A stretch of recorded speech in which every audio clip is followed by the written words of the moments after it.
Have you ever felt overwhelmed by financial stress, unsure where to turn? Today, we're breaking the silence on this all too common struggle. Our guest today is Charla Smith, a licensed insolvency trustee and founder and owner of Charla Smith Company. Charla understands the emotional toll of debt firsthand. Now she combines her accounting expertise with compassion to guide people from financial turmoil to stability. So join us for an eye-opening conversation that could transform your financial future. So whether you're battling debt or looking to improve your financial situation, Charla's insights are invaluable. So let's dive in.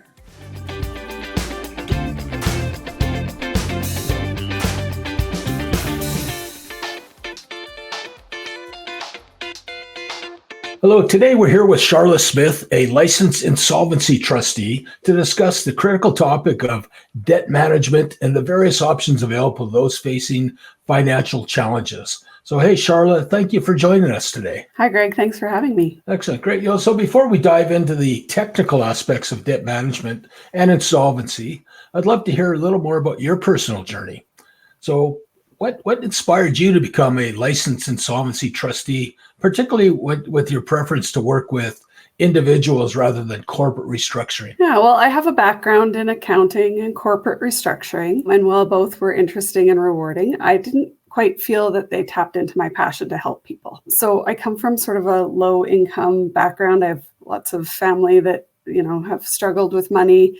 And so I see the stress that comes from that. And I became really determined to manage my own finances in a way that I didn't have to experience that kind of financial stress. But, I want to help other people with that as well. And so there's an avenue here where I can help people actually solve their financial problems, get a fresh start. And that really helped to make me feel like I'm adding value. Well, yeah, you absolutely are. So I guess that explains a little bit about what drives your passion, for helping clients navigate these financial challenges. And you mentioned a couple things, but at the end of the day, what drives you? What makes Charla tick when it comes to helping people with their finances? Well, I think that the world these days seems pretty difficult to navigate. There's so many negative stories out there. And so when you're in a profession where you can help people make a concrete, permanent, sometimes improvement in their lives, you feel really blessed to be able to do that. Okay, so let's get an illustration here. Can you share a success story of a client that you've helped? And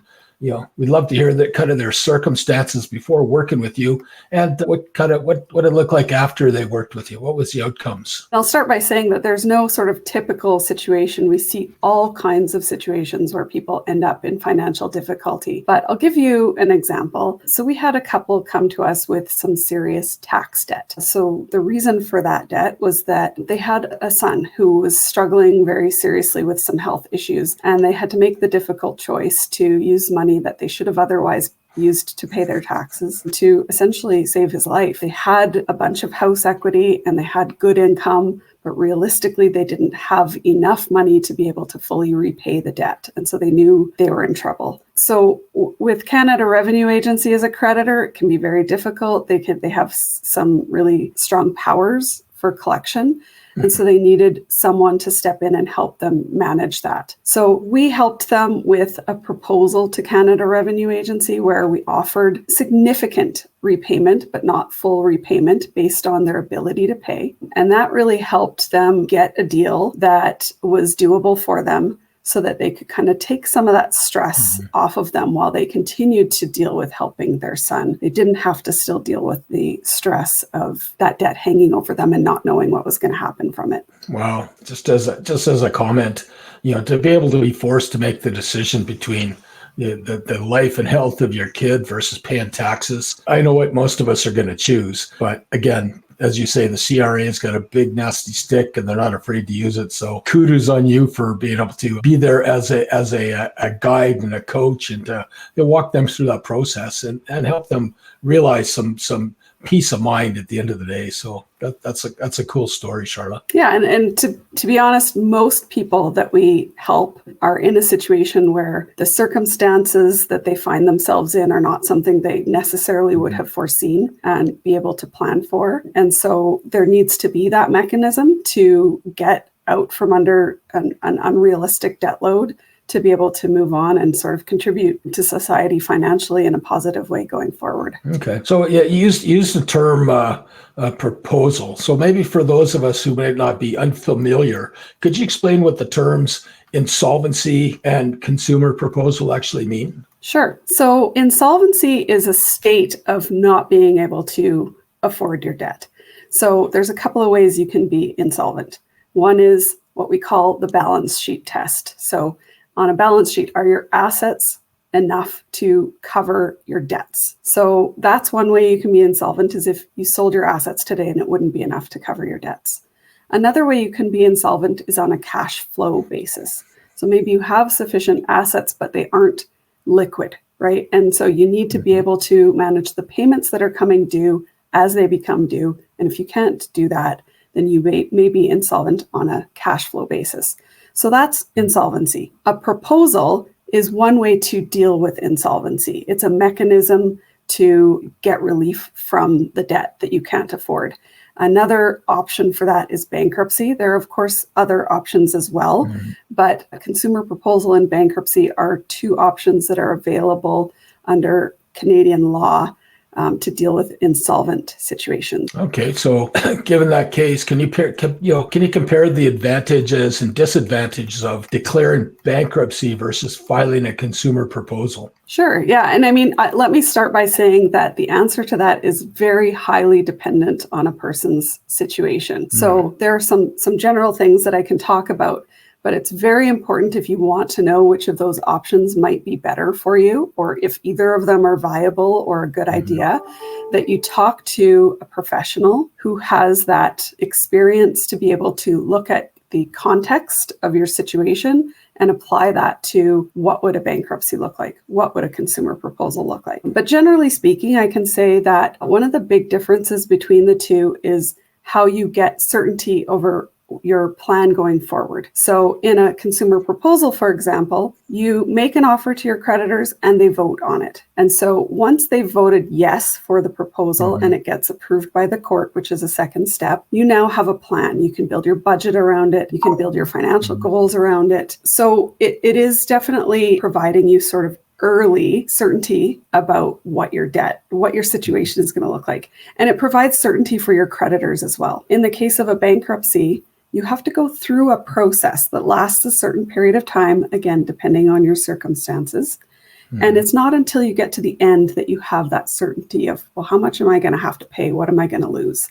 And same for your creditors. They don't get that level of certainty. There are certainly many other factors that we consider when determining which is an advantage and which is a disadvantage. And they may or may not be relevant depending on your situation. Okay, so yeah, those are two options. So besides bankruptcy or a consumer proposal, what other debt relief options are available, and kind of what situations would be most suitable? Well, there are many other options that we can talk to people about. And again, the answer to which ones might be viable or a good idea are very highly dependent on the situation. I will say this, a good licensed insolvency trustee is not going to go straight to a bankruptcy or a consumer proposal and say, these are your only two options. They're going to consider your budget, your assets, who your creditors are, and figure out whether there might be other options, like maybe a consolidation loan. There's something called an early payment of debts program, or maybe you can work out a payment plan with your creditors without having to make an insolvency filing. So those are certainly the types of things that we would review with someone to see if those options might be a better fit for them.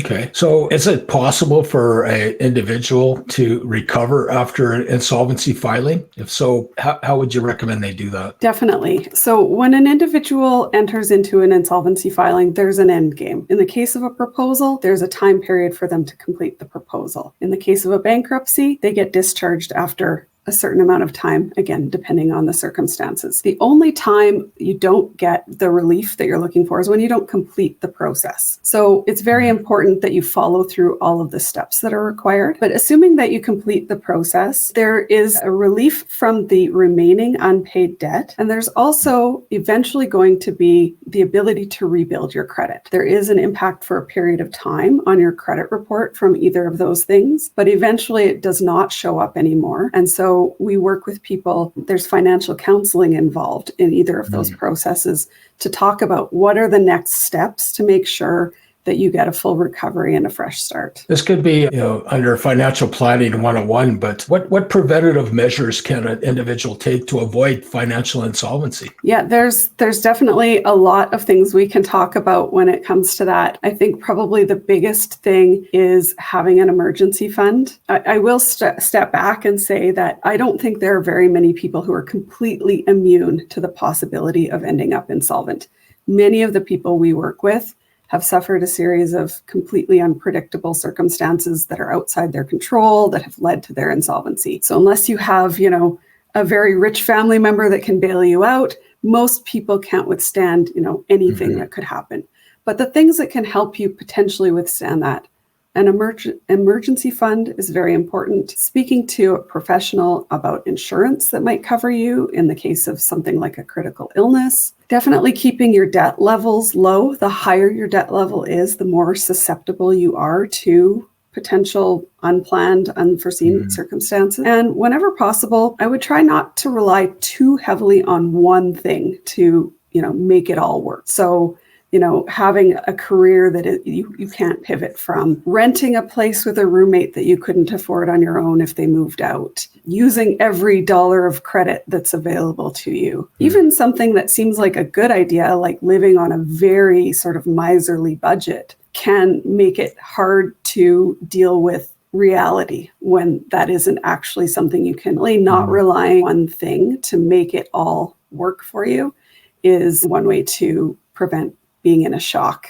when things don't go as planned. Yeah, those are some good insights, some good advice, and some good tips. So maybe we'll switch things up a little bit. Can you describe the role of a licensed insolvency trustee in the insolvency and bankruptcy process? Yeah, so I'll start by saying that by law, you must have a licensed insolvency trustee in order to do a bankruptcy or consumer proposal. A lot of people don't know that, and they actually go to, others for advice about those things. The only people that can do it and really speak properly to it are a licensed insolvency trustee. So our role is we're essentially an officer of the court who are a go-between between the debtor, the person that owes the money, and the creditor, the people that are owed money. And then we also deal with other stakeholders like the government, the courts, employees of a company, that kind of thing. We handle all the communications, we handle paperwork, we handle the money, and we're just there to really make sure that everybody involved is following the applicable laws and regulations. And I'll say that a licensed insolvency trustee can be your best friend in that they're providing you this opportunity to get out from some debt, and they are usually very helpful and supportive in getting you through the process. Most LITs, that's the acronym for us, licensed insolvency trustees are LITs. Most of them are very compassionate individuals who don't judge and just want to help. However, the LIT can also be your worst nightmare because they are there to make sure that nobody is scamming the system or flouting the rules. So if you were someone inclined to do that, they're going to have to rein you in. They're professionals that have responsibilities to take seriously. Almost like a referee official. Very good way of putting it, yes. So what I'm hearing is I've got a choice on which LIT I can use or licensed insolvency trustee.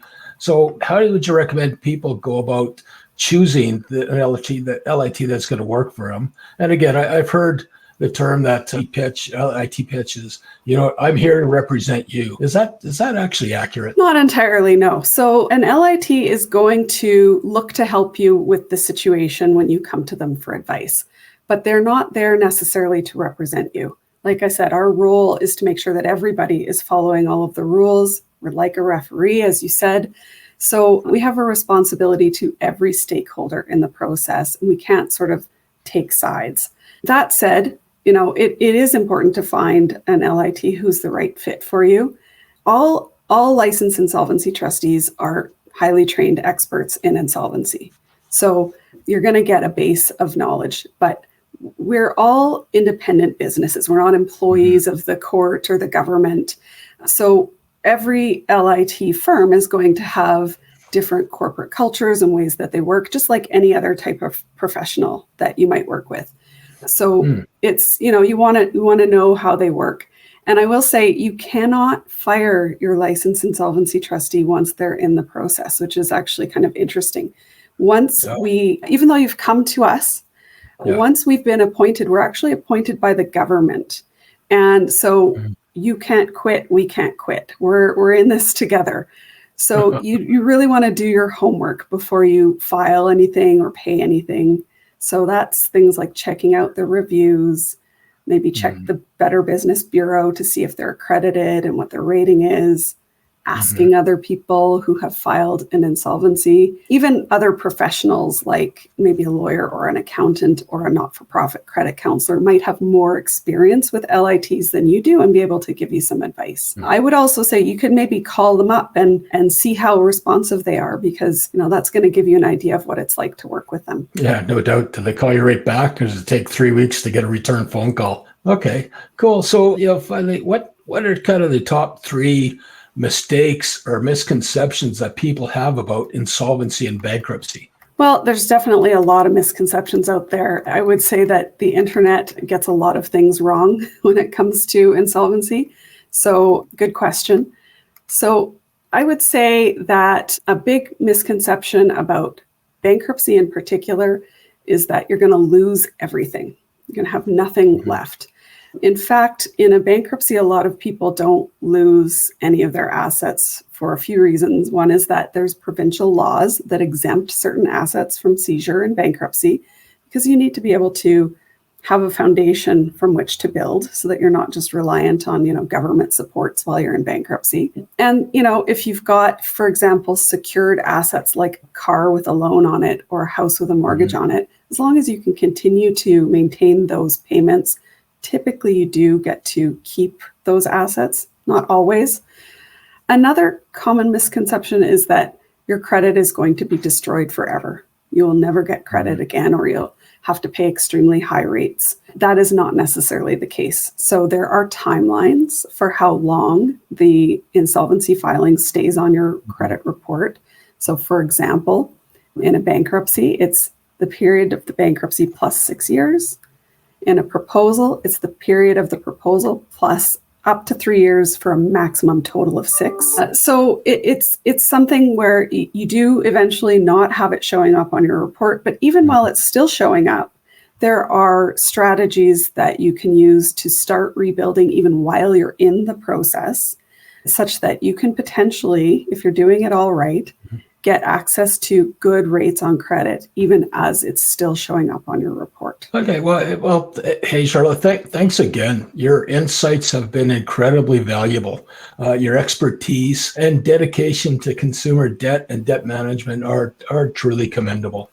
You're one of the good ones. You're on a mission for good. We try. Yeah, well, it comes through. So listen, for our viewers that want to learn more or need expert and financial advice, how can they get in touch with you, Charla? Well, there's a couple of ways. We've got our phone number, 403-899-3890. We're quite responsive with that. Also, check out our website, find out more about us, see what our reviews are on Google. But there's a way to contact us through our website. And again, we're very responsive, and we're a small firm. So when you reach out to us, you're going to get someone who's actually going to be working on your situation going forward, should you choose to do something that we can help you with. Okay, excellent. So again, thanks again, Charla. Thank you. To our viewers, make sure you take action on these insights. Understand your options, and remember, you're not alone. Okay, thank you for joining us today, and we hope this information helps you on your journey to financial stability. This is another tip from Top Dog Tips.